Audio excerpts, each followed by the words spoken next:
All right, welcome to the 18th episode of 23 Real, 20 minutes of real talk with real producers in real estate, brought to you by Ohio Real Title and hosted by me, Rick Capretta. Today's guest immigrated to the U.S. from Uzbekistan. She's the mom of the two most sarcastic kids you'll meet. And if you don't believe me, check her Facebook feed. She's an avid hiker, a reader of nonfiction, wine collector, consumer, gardener, cooking enthusiast, travel addict, and world champion Lake Erie surfer. We'll talk more about that in the show.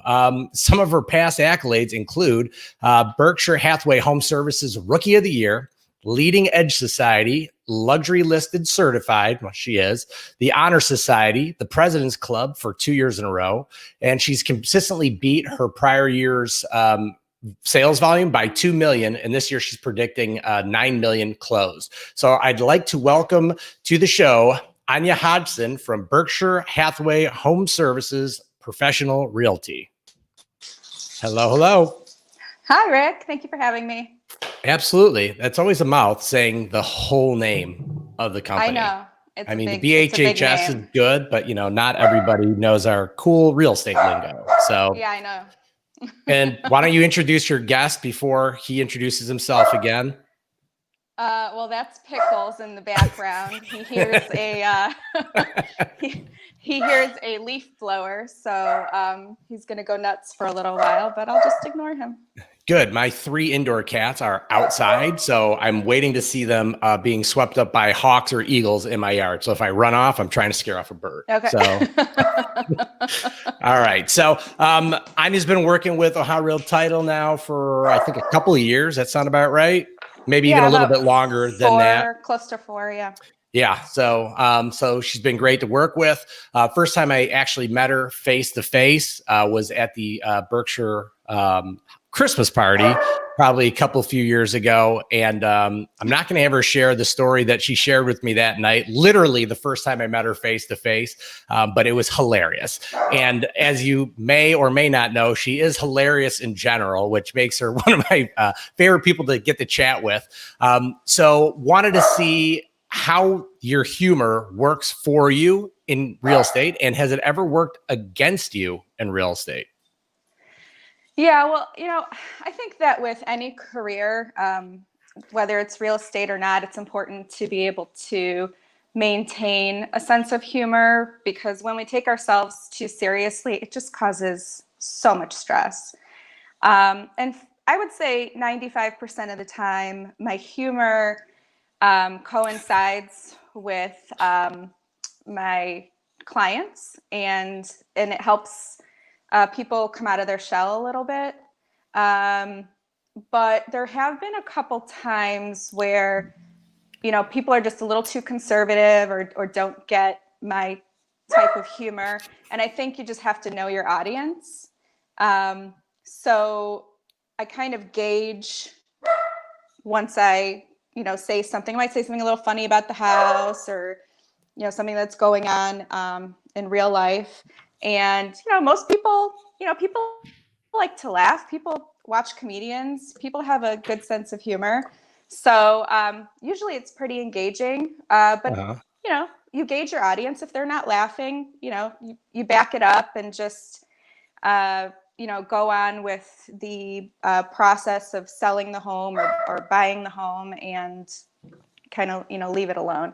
I wouldn't say anyone's ever been upset with my sense of humor. I mean, I don't go into inappropriate comments or anything like that. Unless they're a multiple time customer. Yeah, exactly. I mean, if we've had a drink and we can start, opening up about stuff, that's fine. But usually I kind of let them make, the first humorous move, and then I let my personality kind of shine after that. That'll make the first move on you, first humorous move, and then you know when to jump right in. Can you see the comment? Can you see the comments on the screen, by the way? I do. I see that Beth Fugger is watching, and she was my roommate in college. A small world, because she graduated from West Geauga High School a year after I did. So good stuff. All right, cool. So to go back with your humor, why don't you go ahead and explain your Lake Erie surfing champion? Yeah, I've never surfed in my life, but you asked me for my bio, and I was like, what's something that's like would be super interesting for an Ohioan to be into? And I'm like, surfing. Well, during the Browns game on Sunday, the waves were probably surfable. So if you actually would have had a good opportunity this past Sunday. It was insane. Yeah, exactly. So yeah, but that was funny because I read it and I'm like, I have no idea if she's serious or not. And of course, she's not. So thank you. You can actually Google it. There is a surf team in Ohio or in I've Cleveland. heard. Yeah, they hang out at Edgewater, but I don't know. That sounds pretty miserable to me.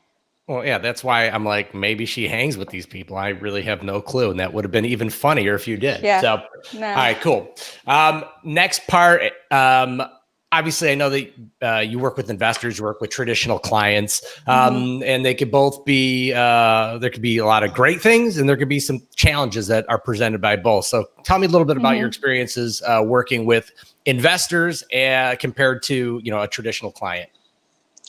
Well, traditional clients, they fall in love with a home. They're looking for a place to raise their kids or for their next stage in life.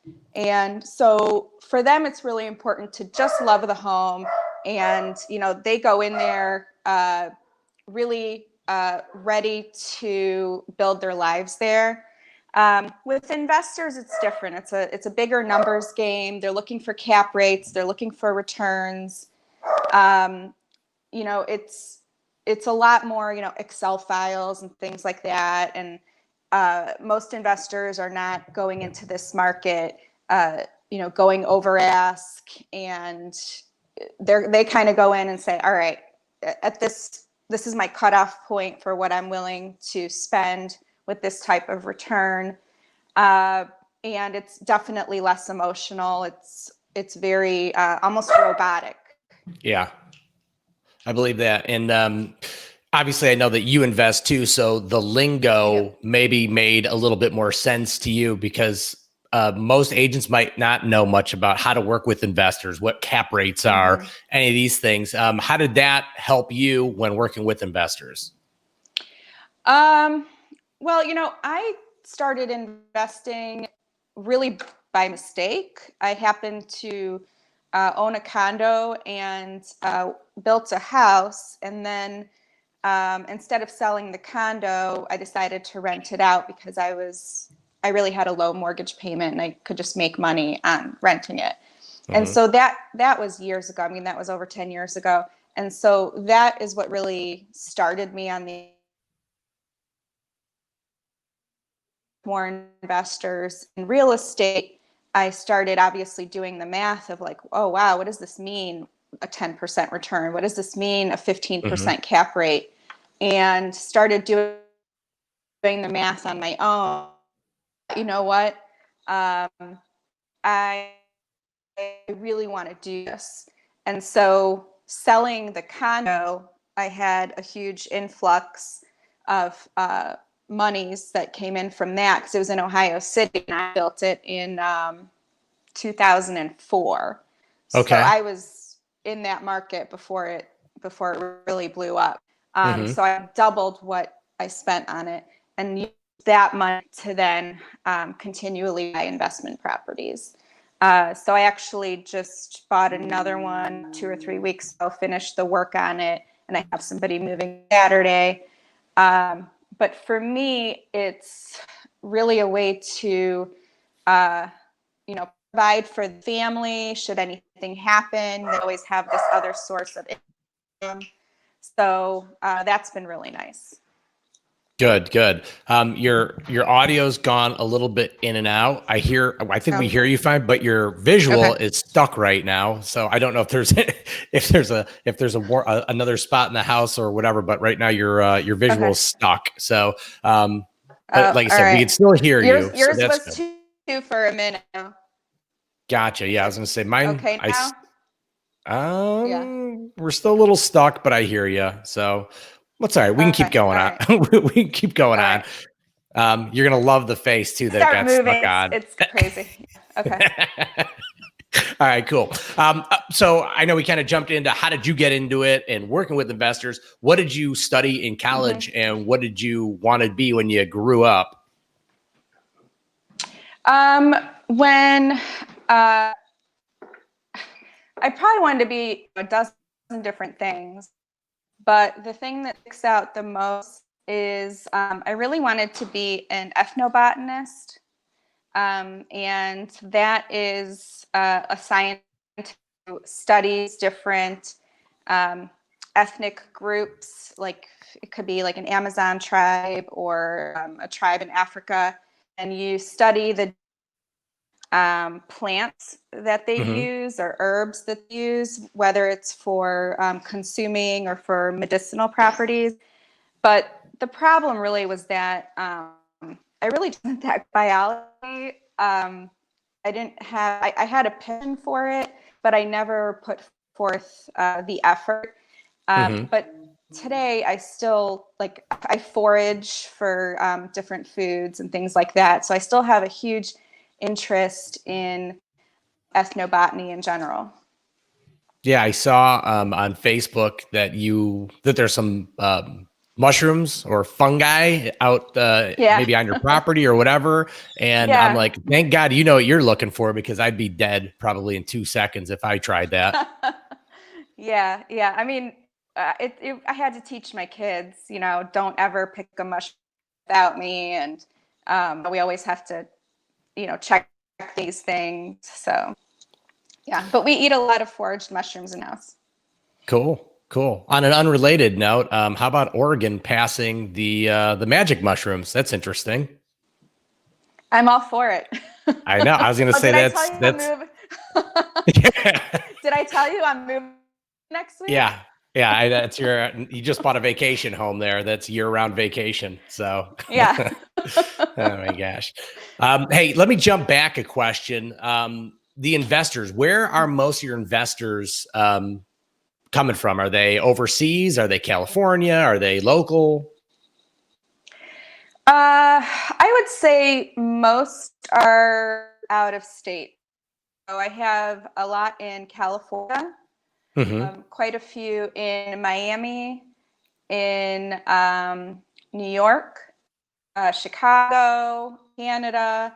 I had a guy far as the island of Mauritius, which is off the coast of Africa. I was going to say, I need you to point that one out for me. And a lot of these investors have come from referrals. Gotcha. I've worked with a couple local investors, and then they have a network of investors from out of town, and so they've given them my name. And whether it's just somebody looking for a double in Ohio City, or my biggest investor spend close to $1 million a year adding on to his portfolio. It could be all over the place. I'm here to help them no matter what their goal is. Did you find that with how hot the market was in the summer that the investors disappeared, or were they still finding bargains, or was it still, I guess, suitable cap rates for them with, to get a return on their money?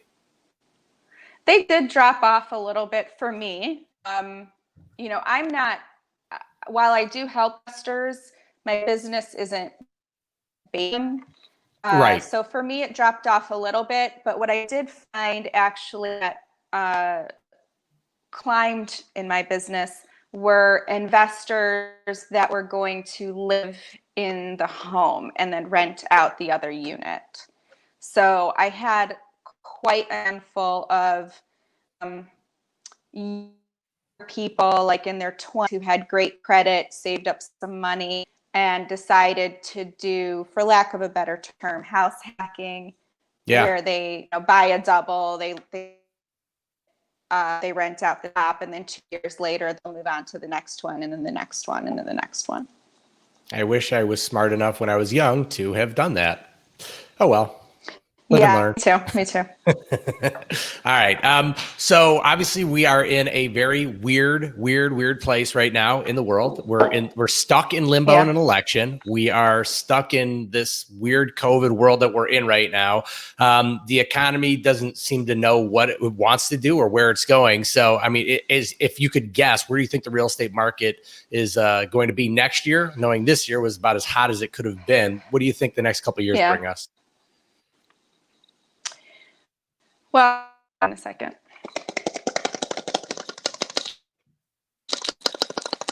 Is the economy going to tank? All right, Magic 8 Ball says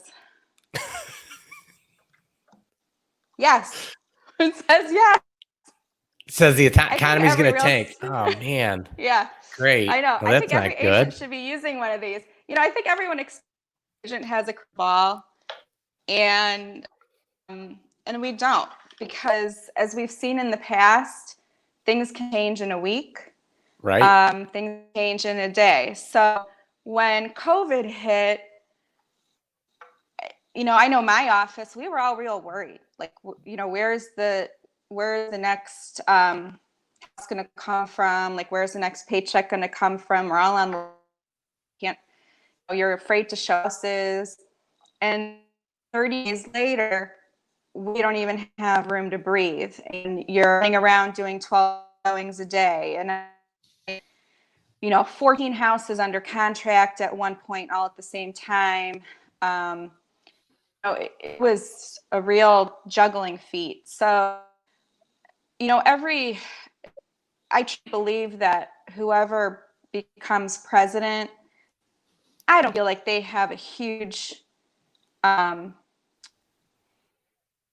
change on economy. It's really, you know, Congress and Senate and your local representatives that, you know, make a lot of these decisions. You know, the president doesn't, you know, click their and then boom, good economy, or sign a piece of paper and then boom, real estate's amazing. So it's really kind of a gradual process. You know, a lot of things are controlled by banks and stock market and everything else. So without getting, we'll see what happens. Yeah, I think we were just starting to get into a recession anyway. Obviously, the COVID recession, that's not anything that is normal or whatever. So obviously, we're going to recover out of that. The question is are we still going to get back to kind of the recession before things get great again, or are we already? You know, who knows? I don't think anybody could predict where we're going or how we got here. But it's been a good ride so far. So yeah, well, good. You already kind of talked about what some of the challenges were and have been here with COVID. Any interesting stories that you had during your COVID times with any clients? Do you have any clients who are still waiting to list a house because they still don't want people coming through? Anything like that? You know, for a while there, I think people to go and even look at houses. You know, and then people realize, one, rates are super low. This might be their only opportunity to have a different affordability than they did last year or might next year. So, and then when we put into place that you need to wear masks in all the houses, people started to feel a little bit more comfortable going out. You know, sellers felt comfortable with people coming in. And in general, I think that all real estate agents and all of our buyers and sellers have done a really great job in Ohio, or particularly in Northeast Ohio, with following all the COVID guidelines, you know, getting things done. I've fallen into like a couple situations where lenders have backups. Other than, you know, I wouldn't say it was business as usual by any means, but it was still business. Yeah, absolutely. All right, cool. Final question. So what is the one thing you want listeners to take away from our discussion today? Okay. Well, I would say that. Are you going to consult with Pickles on this one before we answer it? Man, he's an asshole. Like, you already talked to You already had Pickles and used the Magic 8 Ball. So I don't know if there's anything else around. I mean, he was quiet all morning, and then somebody started a leaf blower, and you know, all hell broke loose. Like I said, this isn't the first, nor is it going to be the last time we've had special guests, so it's fine. Right. Yeah. So I think that the one thing that it's important for all agents to keep in mind for their business is that it's okay to be yourself. You know, there's there's a buyer, a seller, and a client for everybody. I see a lot of agents who have a very perceived notion of what it means to be an agent. You have to dress this way and act this way. And I think as long as you're honest, you follow the rules, you respect your clients, you respect your brokerage, there is room to be whoever you are. And whether that means, you know, being funny or being creative, artistic, you know, there's people who wear shorts and t-shirts and flip-flops to showings, and I don't think that has anything to do with being a good agent. As long as you're working on behalf of your client, there is room for everyone's personality. I agree. I agree. Well, that's great. Well, thank you so much for coming on the show. Thank you so much for your time. I hope that this thing played fine on Facebook because, like I said, I've had a frozen screen here the whole time, but I hear you. So we'll go back and find out. Run the tape. Yeah. All right, that was really fun. So thanks again. And if you are looking for Anya on social media, you can find her on Instagram. You can find her on Facebook. She's on LinkedIn. And her contact info was scrolling along the bottom the whole time. So, all right, thanks again. Thank you, Rick. See you soon. All right. All right. Take care. Bye. Bye-bye.